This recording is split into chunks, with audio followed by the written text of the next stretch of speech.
Today's video, we're going to look at how to improve the cash flow of your business.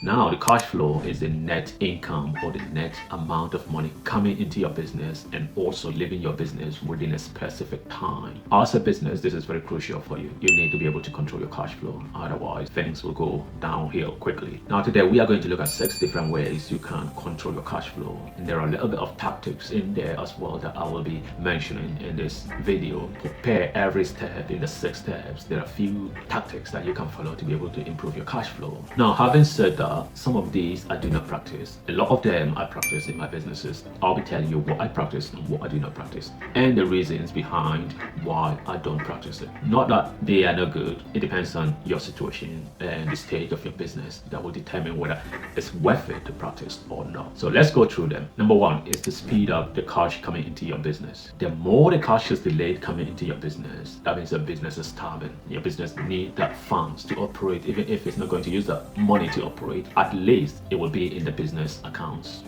generating profit, or probably just sitting there, but at least you know you have the cash. And the tactics here you can employ to make sure the cash that is coming into your business will include the following: speeding up, shorten the payment time. Mostly, there is no reason why you should be collecting your payment in 90 days, 60 days, or 30 days. It's your business. You determine when you need your customers to pay you. There are a few customers that you may have to arrange with them so that they can pay you slightly later just because of the way the contract is.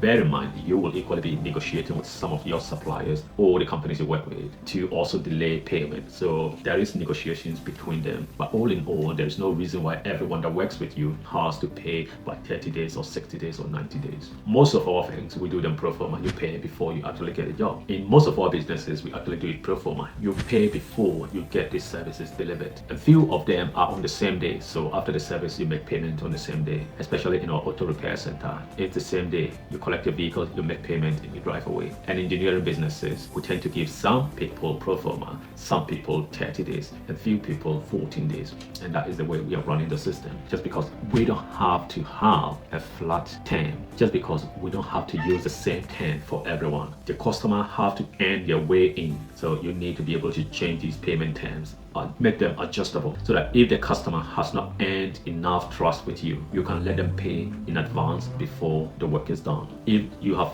established a long-term relationship and trust with the customer, you can give them the 30 days. So at the end of the 30 days, they can pay their invoice. Another tactic is to invoice immediately after the job is done. Most businesses can wait about a week or 2 weeks before they invoice their customers or clients for the job done. Now that is your money on hold. You need to be able to invoice immediately once the job is done, and this will increase your cash flow. Why? Because let's say you're on 14 days invoice payment terms or 30 days invoice payment terms. This starts counting from the day that the person is invoiced. So the earlier you invoice the earlier you are able to get your money paid into your account. Another way is to offer an incentive for early payment. This in particular, I don't use it because I don't see any reason to use it. Why do I have to give my customer or client an incentive to pay earlier? I can just give it to you for the same day payment. So if we have established trust between ourselves and a good relationship, and I'm giving you 15 days or 30 days, at least I will expect the payment to be on it. Unless, of course, you want to do it like some businesses will do. Add an extra to what they are meant to be paying and then take that off whilst you're invoicing them. But I mean, it's just a waste of time. Why will you be doing that? Once they get to know of it, it actually breaches the trust. So you're better off invoicing them and letting them know after the days or the payment term, there will be a penalty. We tend to have a £50 or $50 admin fee plus 8 to 10% interest based on the bank rate. You can put those terms there, and if they default, then it's up to you whether you want to charge them or not. But most customers tend to pay before the invoices are out of date. You also need to automate your reminders to customers, because sometimes the customers are not deliberately refusing to pay you. Sometimes they just forget of it. You send the invoice through, they flagged up for payment, and they forget of it because business is busy and they just tend to forget of it. But if you set automatic reminders to the customers, that means they will be reminded to pay it. Sometimes people just need a reminder. They need a little bit of a nudge. Sometimes you can also get your accounts team to call them to remind them to make payment. And most often than not, they do the payment. But the best tactic of all that I would always recommend is to use direct debit. In that case, you are in charge of the payment, not the customer. They do the job and you give them about 14 days or 21 days to collect the payment from their bank account. And if the payment bounces, usually the bank tries again in 2 or 3 days time. So most likely than not, you are assured of getting paid. So you don't have to hang around waiting to be paid. Now the second strategy to improve your cash flow is to improve how you manage your outgoing. First tactic I will look at on this is to negotiate how long it takes to pay your suppliers. Your supplier term, if you're able to negotiate with them so that instead of paying in 14 days, you then pay them in 45 or 90 days. That means you have the cash in your bank and that improves your cash flow. Bear in mind, other suppliers will equally be having this negotiation with you. So you have to know how to manage these negotiations. As long as you have a long-term, reliable relationship with these suppliers or customers, then that is something you can work out. Because I know for one of our companies, we have a 90-day payment term with the supplier. And the reason is that we've been in business for a while and we have that trust. So we are able to count on them to pay. And they are the only company that we give the 90-day payment terms to. Every other supplier pay within the 14 to 30 days based on what we have negotiated before the contract started. The second tactic here is to lease some items instead of buying. Now, on this particular thing, it depends on what you want to get. There are some items that I would rather buy instead of leasing, just because in the long term it's worth more when you buy it than when you lease it. It depends on what you are getting, whether it's the property, for instance. If it's the property of the business is operating in, it's better to buy the property if you have the resources, otherwise you can rent it. But I would prefer to buy it because properties eventually increase in value.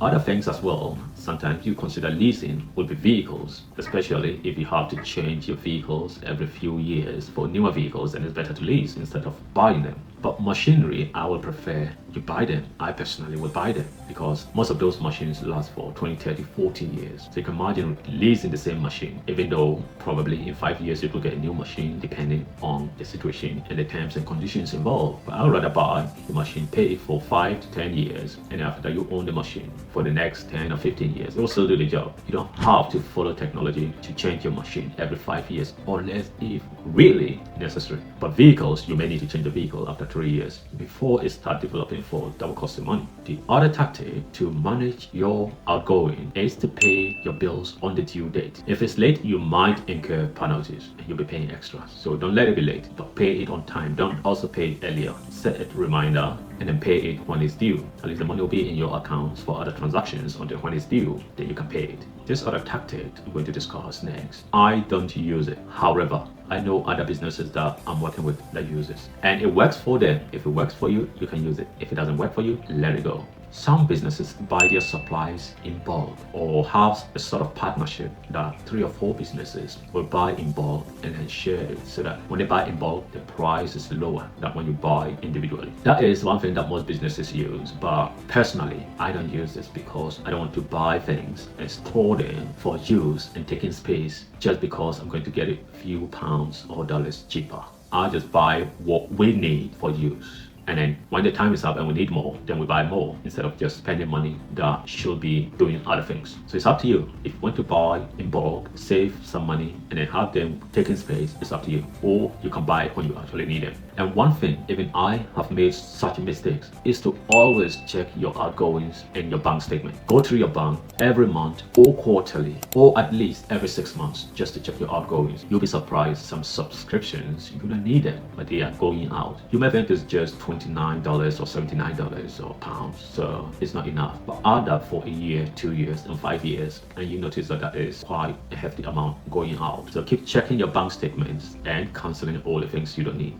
I remember we had a software that we're paying about $366 for, and we weren't using it. But the fact is that we just didn't want to lose out on it, so we kept it, but we didn't need it until probably in the future. We made a decision to cancel that software. And as of now, we still don't use it. But if we were paying 2 years down the line, we'll still be paying for the software. But we canceled it, and that saves us $366 by 24 months now. So imagine that will have just gone out without having any dividends. So you can imagine that will have just gone out like that. That is waste of money. And that is how most businesses tend to waste money. Look through your bank statement. If you don't need it, if there's a slight chance that you'll be needing it in the future, cancel it. When you need it, you can go back and subscribe. Now, the third way to improve the cash flow in your business is to increase profitability within the business. Most business owners bring in a lot of cash, but at the end of the day, you calculate and you realize that they are actually making no profit. After they've taken out their expenses, wages, and everything else, realize they are negative figures. And then when the money comes in, it feels good because they see money coming in. But on the hindsight, they're only making loss. You want to avoid lack of profitability in your business because that is one of the surest way to actually kill your business. Whatever you do, you need to make sure that what you're doing is actually going to feed the business as well, because you don't want to make your money and starve the business, because the business will only thrive on the profit you're making. So if you're not making any profit, you're bound to kill the business in the shortest possible time. So you may be wondering, how do you increase the profit, especially if you've been operating your business for a while and what you know is what you know. You'll have to look at what services, especially if you provide a lot of services or the products you're selling or you're manufacturing products. You have to look at what the price range is, labor, what the labor costs, and then the product itself or the services and everything else that is involved, the overheads. You need to look at all those, and then you calculate, and then you know that, okay, these are the margin you have per service or product you sell. And then you'll be able to know whether you're making profit or loss after you've deducted your cost of goods sold and your overheads. Then you will know what you're making. Once you can keep practicing this, then you will know what services or products are making you profit. Then you can increase your services or profits or advertisement on those services that are making you profit. Those that are not making you profit, you have two choices. It's either you close those services or you increase the prices of those services, and they will start making you profit. If the customers are quite used to liking it cheap and they don't want you to increase the prices, it means you may have to just shut that service down completely. The other way to increase the profitability within your business is to upsell or cross-sell your current customers.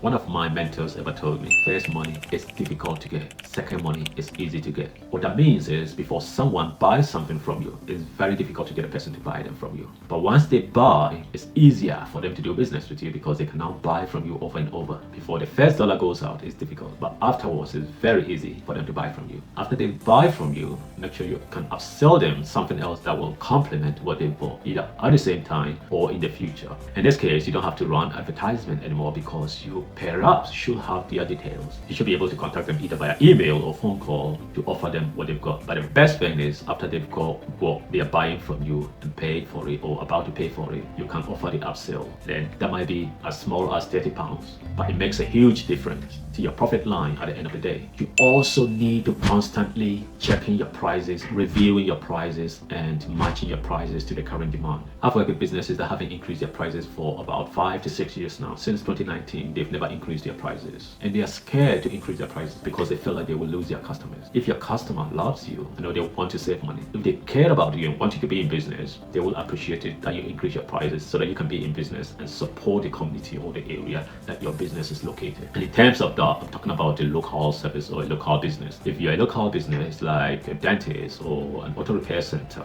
your community needs you. And if they are not willing to pay the right price to keep you in business, it means you may have to shut down. And if you shut down, it means they might have to drive far or travel far to meet the dentist next. And the price will not even be cheap because they have to keep their prices up in order to operate their business. And your community, I believe, will not like you to face such a situation. You may as well let them know the prices is going up, and every year you can notch up the price by just 5%. Now, 5% is not much, but to your bottom line, to your profit, it's a lot. 5% by the number of customers you've got. Let's say you've got 100 or 200 or 300 customers by 5%, and if you're charging one person even 100,000 for the year, 5% of the 100,000 times 500 people, that is a good margin you've added to your business. And remember, if the service that you are offering is not profitable, either shut it down or increase the price. If you can do this and follow this, you'll be able to increase the profitability of your business. Now, the fourth strategy to improve your cash flow is to exercise financial control or stock management. To do this, you need to deploy strategies like invoice financing. This is another thing I typically don't practice in my businesses because invoice financing costs you some interest. So you end up collecting the money and then you pay an interest. Though you have ready cash to use in your business, but you pay an interest on that. So if you're using card machines to collect your payment, you're paying some sort of interest on there. And then you're also using invoice financing, you also have to pay some sort of interest there. So every angle that funds are coming into your business, you need to pay some sort of interest, and you're losing losing some percentage of your profit. But on the other hand, if your business needs finances and you don't have any other source to get finances, and that is the only choice you have, that is one of the options you can consider. And invoice financing is where you invoice the customer and there's a third-party company that you send your invoices to, and then they pay you 80 or 90% of the total value of the invoice. When they are paid, they take a small percentage and then they pay you back the rest. Most invoicing companies tend to charge